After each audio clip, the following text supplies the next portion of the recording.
Okay, it's Province Sports columnist Ed Willis here with my learned colleague from Victoria, Mike Smyth. Now, the idea of this is we're going to kind of do a point-counterpoint on British Columbia's bid for the 2026 World Cup of Soccer, but the way things have evolved, it's more like a point. I was going to say, Mike, you ignorant slut. He was going to come back and we were going to have this fearsome argument, but we've kind of come to a meeting point here.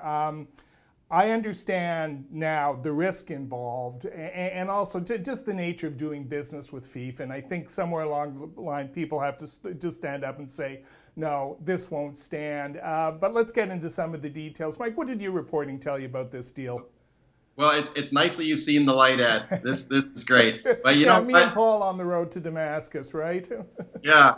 But you know what? I'm a soccer fan. I think it would have been great to have a cup, 2 or 3 World Cup games in Vancouver. I think that would have been pretty cool. But I'm also a taxpayer of this province, and it's my hard-earned money that I send to the government. I expect them to use it wisely. And when you take a look at the terms of this deal with FIFA, this is an organization that's been charged with money laundering and racketeering and wire fraud.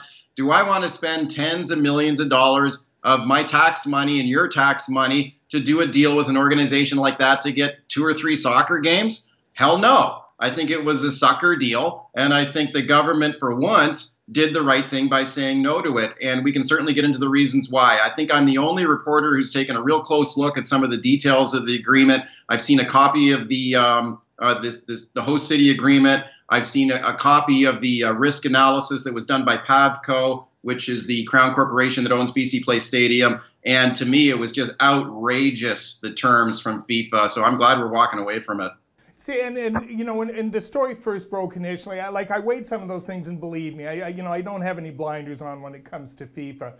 I just thought, you know, given our history in the last 10, 15 years as a global destination point for world sports, all the great things that have happened as our city, you know, the Olympics, the 2015 World Cup, the Rugby Sevens has turned into this massive global event. It's been great for our city. I thought that, coupled with our place in soccer in this country, and I think BC is really the ancestral home of soccer in Canada, I thought that outweighed those concerns. But again, you know, through your reporting, through Bob Mackin's reporting, through a lot of the details have emerged, you get angry that FIFA is just so intractable. They have this overwhelming sense of entitlement. I thought they might have been better given everything they went through in 2015, what with the FBI and Interpol barging into their offices in Zurich. They might have, you know, been a kinder, gentler organization, but that hasn't been the case. But let's talk about some of the details, Mike.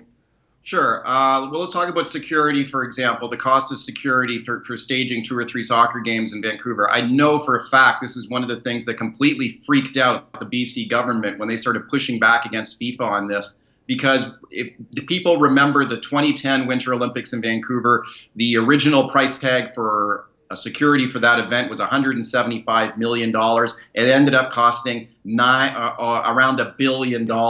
I know the BC government looked very closely at the experience of the World Cup in Brazil in 2014, where they spent $900 million on security there. And they had to develop a massive video surveillance system. They had to train their police and their first responders in how to deal with potential chemical terror attacks, things like that. So the BC government took a look at this and said, wait a minute here, what is this going to cost us? What are the precise deliverables and what we have to do? And FIFA didn't want to put a price tag on it. They didn't want to tell them what it was going to be. It was just sort of sign in the dotted line. We'll explain it all to you later. It was like, forget it, you know? And one thing that the BC government did, Ed, was they tried to get the federal government to pay for security here. And they couldn't get that permit. They couldn't get that confirmation from the feds. The federal government has only put $5 million on the table for this thing. That's peanuts. You know, that's one of the other problems here. We would have got stuck with a big tab here for, what, 2 or 3 soccer games? It was a bad deal. Yeah, you know, and given the history of FIFA, I think we know they're not exactly looking for shortcuts or looking to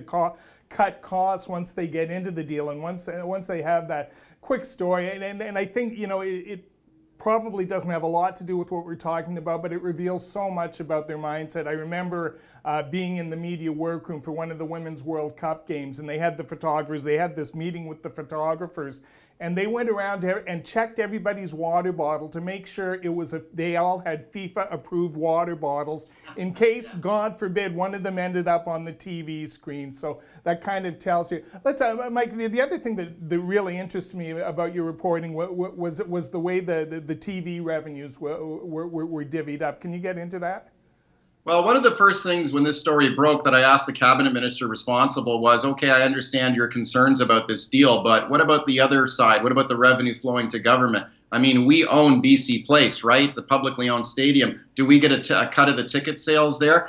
Do we get a cut of the TV rights? What about the merchandising that they're going to sell at the stadium? Do we get a share of that? Forget it. We don't get any of that. That all stays exclusively with FIFA. So we don't get any of the profits. We just get the costs. So in the security was one thing. Then you got to start taking a look at the demands from FIFA to stage the World Cup. They wanted not just one natural grass field installed at BC Place Stadium. They wanted two. They wanted one installed and another one on backup just in case something went wrong with the first one. They wanted two separate power supplies to BC Place Stadium. There's only one now. They would have had to install a completely separate power grid for BC Place. They also had an exclusive access clause here where BC Place would effectively be shut down for 2 months, and then there would be a controlled zone around the stadium where there would be no unauthorized advertising or commercial activity allowed, and it would be the responsibility of Vancouver and the taxpayers of British Columbia to police that and to protect FIFA's commercial interests. I mean, you know, I'm going to have more on this today, by the way, Ed. I encourage my column today on the website because I got a copy of one of the actual host city agreements. It's got even more of the outrageous contract terms for this deal, and I think they did the right thing walking away from it. Well, one final question, Mike, and I'm not sure if this has come out yet. I haven't read it. I mean, so they want to basically lock up, or they wanted to lock up BC Place for 2 months. What were they willing to pay for that? What was the rental agreement for BC Place? Well, I don't believe there's any rental agreement. They didn't get into any kind of revenue like that. I mean, basically, the terms of the deals that I was seeing was that we just agreed to give them the stadium. Which, by the way, they have the right to rename the stadium for the duration of that period as well. There's all kinds of other crazy stuff. Here's one last thing I would just say, though. Here's another thing, Ed.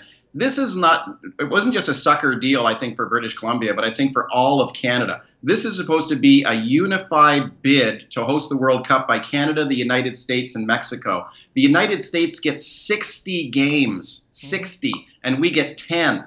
What kind of a unified deal is that? I think we should have driven a harder bargain and at least got more games, more guarantees we're going to get top-level teams, more guarantees we're going to get training sites and training camps. There's none of that in this deal. It was a lousy deal, and they did the right thing by walking away from it. No, yeah, it's funny. Like, FIFA is always willing to pay the humanitarian, soccer is unifying force, these kumbaya moments, and then when they sit down with the business, at the business table, it's like negotiating with an organized crime family. So, yeah, again, thanks for setting my mind straight on this, Mike. I think I'm so much more clear. My mind is right on this now.